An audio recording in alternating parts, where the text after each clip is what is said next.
नमस्कार, स्वागत है आपका इंडिया न्यूज 53 में। आपके साथ मैं हूं फिरदौस। नजर डालते आज गतिविधियों पर। एक महीने से बिजली काटने पर जनसुनवाई में पीड़ित परिवार लैंप लेकर पहुंचे और जिला पंचायत सीईओ सृष्टि देशमुख को लैंप सौंपा। अधिकारियों ने तुरंत परिवार की समस्या का समाधान किया।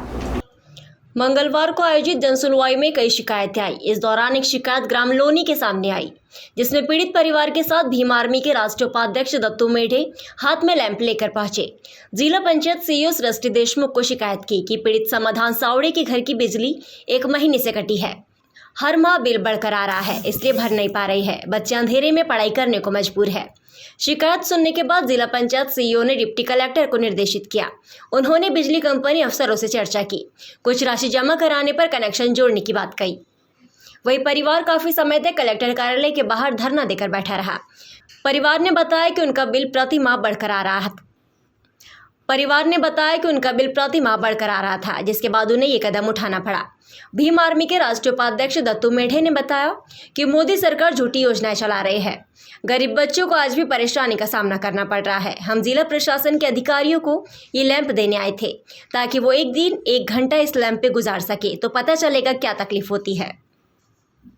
हम ये गरीब परिवार के साथ में आए हैं। यहाँ पर पिछले 1 माह से इनके घर में अंधेरा है और इन्होंने कई चक्कर काट लिए एमपीवी के, परंतु इनका कोई समाधान नहीं हो रहा है। तो इसके चलते हुए हम यहाँ पर कलेक्टर मैडम को ये लैंप देने आए हैं। इस लैंप को भी जलाने के लिए केरोसिन चाहिए, वो केरोसिन तक नहीं मिल रहा है। तो करे तो कैसे करे? या खाने के तेल से जलाए तो खाने के तेल से खाना बनाए या इसमें जलाए। तो ये सारी परेशानियाँ सामने आ रही है। तो ये मोदी सरकार झूठे वादे करती है, दूसरा कुछ नहीं कर रही है। बेटी पढ़ाओ बेटी बचाओ कर रही है और यहाँ पर बच्चों को अंधेरे की ओर ढकेल रही है। यह गरीब के बच्चे ही सरकारी स्कूल में पढ़ते, ये नहीं चाहते कि बढ़ के आगे बढ़े। शहर के ऐतिहासिक शाही किले में बाहर से आने वाले पर्यटकों को देश का इतिहास जानने को मिलेगा और बुरहानपुर के इतिहास की जानकारी प्रोजेक्टर के माध्यम से मिलेगी। बुरहानपुर शहर बरसों पुराना शहर है। यहाँ पर कई ऐतिहासिक धरोहरें हैं जिनका देश के इतिहास में अपना एक अलग ही महत्व है। बुरहानपुर को दक्कन का द्वार कहा जाता है। ऐसा माना जाता है कि बुरहानपुर 200 साल तक खानदेश की राजधानी रहा है।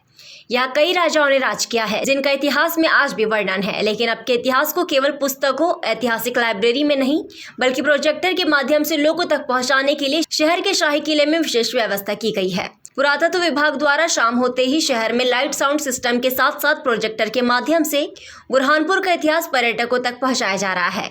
इतिहासकार कमरुद्दीन फलक ने बताया कि ये बहुत ही अच्छी व्यवस्था है। इससे हमारे आने वाली पीढ़ियों को इतिहास की जानकारी होगी। नगर निगम के आउटसोर्स कर्मचारी ने शोषण का आरोप लगाते हुए आज कांग्रेस जिला अध्यक्ष ने कहा कि ठेका पद्धति की जांच कराई जाए। मध्य प्रदेश कांग्रेस कमेटी अजय विभाग की ओर से नगर निगम के आउटसोर्स कर्मचारियों के साथ मंगलवार दोपहर 12 बजे कलेक्टर कार्यालय पहुंचकर कलेक्टर के नाम डिप्टी कलेक्टर को ज्ञापन सौंपा गया, जिसमें कहा गया कि नगर पालिका में ठेका पद्धति बंद की जाए। इससे कर्मचारियों का शोषण हो रहा है। हर माह आउटसोर्स कर्मचारी को 11,059 रुपए वेतन मिलना चाहिए, जो नहीं दिया जा रहा। इसी तरह 14,059 कुशल श्रेणी कर्मचारी की तनख्वाह है, जबकि 8,100 रुपए डाल रहे हैं। इसमें पीएफ के 1,400 रुपए कट रहे हैं। कोई नियम फॉलो नहीं किया जा रहा। सफाई कर्मी का बीमा नहीं हो रहा है, न मेडिकल सुविधा मिल रही है। इसकी जांच कराना चाहिए। नगर निगम में करीब 700 कर्मचारी है। श्रम विभाग के नियम के अनुसार आउटसोर्स कर्मचारियों को वेतन नहीं मिल रहा है। कलेक्टर रेट पर वेतन दिया जाए। श्री बृहद गुजराती समाज द्वारा प्रकृति की सुरक्षा के उद्देश्य से मिट्टी के गणेश बनाने का प्रशिक्षण दिया जा रहा है, जिसमें कई समाज की महिलाएं शामिल हो रही है। श्री बृहद गुजराती समाज के तत्वाधान में मिट्टी के गणेश जी बनाने का 1 दिवसीय प्रशिक्षण और 3 दिवसीय प्रशिक्षण गुजराती समाज मार्केट में पटेल रतिलाल बोरीवाला स्कूल में आज से शुरू किया गया। इस प्रशिक्षण में कई समाज की महिलाएं शामिल होकर मिट्टी के गणेश बनाने का प्रशिक्षण ले रही है। प्रशिक्षण देने पहुंचे मृदुला शाह ने बताया कि हम यहाँ गणपति बनाने का प्रशिक्षण दे रहे हैं। गणेश जी की प्रतिमा शाहू माटी से बनाई जाती है। खुद के हाथ से गणेश जी की प्रतिमा बनाओ और विसर्जन करो तो उससे अपनी एक भावना प्रेम जुड़ जाता है। ये सभी खुद के हाथ से गणेश जी बना रही है। खुद के हाथ से इसको लेकर कलर किया जाएगा और खुद ही उसका विसर्जन भी घर में करेंगे। इससे अपनी नदियाँ स्वच्छ रहती है, प्रदूषण मुक्त होता है।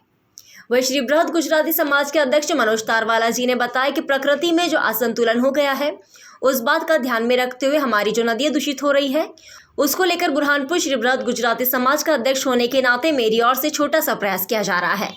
नदियों में प्रदूषण रोकने के लिए हमारी ओर से एक प्रयास किया गया है कि हमारे बुरहानपुर में घर घर गणेश जी की स्थापना की जाती है और वो प्लास्टर ऑफ पेरिस से निर्मित गणेश जी की स्थापना होती है। और हमारा प्रयास है कि हमारे माध्यम से लोगों को यहाँ पर मिट्टी के गणेश बनाने का प्रशिक्षण दिया जाता है कि लोग अपने हाथ से गणेश जी बनाएं और उसका विसर्जन भी अपने घर पर करें। जो प्रदूषण और पर्यावरण के अंदर असंतुलन हो गया है, उस बात को ध्यान में रखते हुए हमारी जो नदियाँ दूषित हो रही है, बुरहानपुर बृहद विकास समाज अध्यक्ष होने के नाते विगत वर्ष से एक प्रयास प्रारंभ किया। एक छोटा सा प्रदूषण को रोकने के लिए, नदियों की शुद्धता करने के लिए हमने ये प्रयास किया है कि हमारे बुरहानपुर में घर घर गणपति बैठते हैं और वो पीओपी से निर्मित गणपति बैठते थे। तो हमने प्रयास किया कि हम हमारे माध्यम से यहाँ पर लोगों को प्रशिक्षण देते हैं कि गणपति मिट्टी के बनाएं और उसका विसर्जन भी अपने घर पर करें और अपने घर पर लगे हुए गमलों के अंदर उस मिट्टी का उपयोग करेंगे तो दो चीज़ होगी, एक तो नदी प्रदूषित होने से बचेगी और अपने घर में लगे हुए फूल फल के वृक्ष, तुलसी का वृक्ष, शमी का वृक्ष हर कोई के हिंदू के घर में होता है तो उसको मिट्टी मिलेगी। तो स्वाभाविक रूप से पर्यावरण में एक छोटा सा प्रयास बृहद गुजराती समाज कर रहा है और पिछले वर्ष किया था, इस वर्ष भी कर रहा है। इस बार 4 दिन का रखा है और आप देखेंगे कि आज गुजराती समाज के माध्यम से जागृति लाने का जो प्रयास किया है उसमें केवल बृहद गुजराती समाज की बहनें और भाई नहीं, अन्य समाज के लोग भी आ रहे हैं। आप यहाँ यदि आपका कैमरा उस ओर ले जाएंगे तो देखेंगे कि अन्य समाज के लोग भी इस ओर मुँह कर रहे हैं। ये बहुत सुखद और बहुत अच्छी प्रेरणादायक कार्य है, ऐसा हमको लगता है।